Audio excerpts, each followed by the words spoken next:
It must have been after reading these that he had hit on the idea of suicide, as if he were planning a picnic. If he were forced to come up with a reason, he could only conclude that he had attempted to end it all on a complete whim. He was not suffering as a result of some romantic breakup. And even if his heart had been broken, Hanio was not the type to take his own life. Nor did he have any serious financial problems at the time. He worked as a copywriter, and the jingle in the TV commercial for Goshiki Pharmaceuticals' Fresh and Clear Digestive Aid was one of his. Fresh and clear couldn't be simpler, cured before you know it. People considered him talented enough to strike out on his own, but he lacked any desire to do so.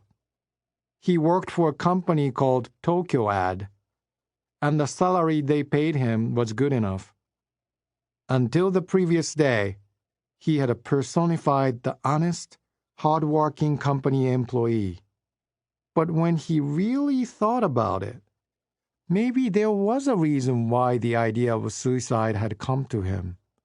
He had been skimming through the evening paper with such little concentration that the inside page slithered right down under the table. He watched it go, the way an indolent snake might observe its old skin just shed. The next moment, he felt the urge to pick up the page. He could have left it lying there. Perhaps it was social convention that compelled him to retrieve it. Or maybe he was driven by a more serious determination to restore order in the world. He was not exactly sure. In any case, he stooped under the small wobbly table and stretched out his hand. Just then, his eyes encountered something hideous. On top of the fallen paper was a cockroach, absolutely still. At the very moment he stretched out his hand, the glossy mahogany-colored insect scurried away with extraordinary vitality and lost itself among the printed words. He picked up the paper nevertheless, placed the page he had been reading on the table, and cast his eyes over it again.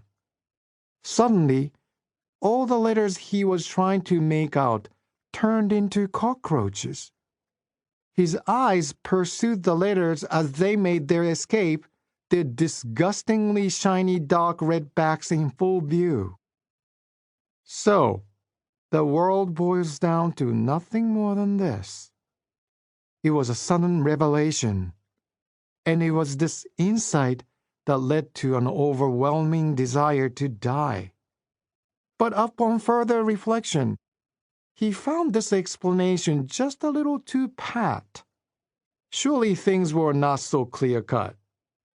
We just have to soldier on, even if every word in the newspaper is reduced to a string of cockroaches.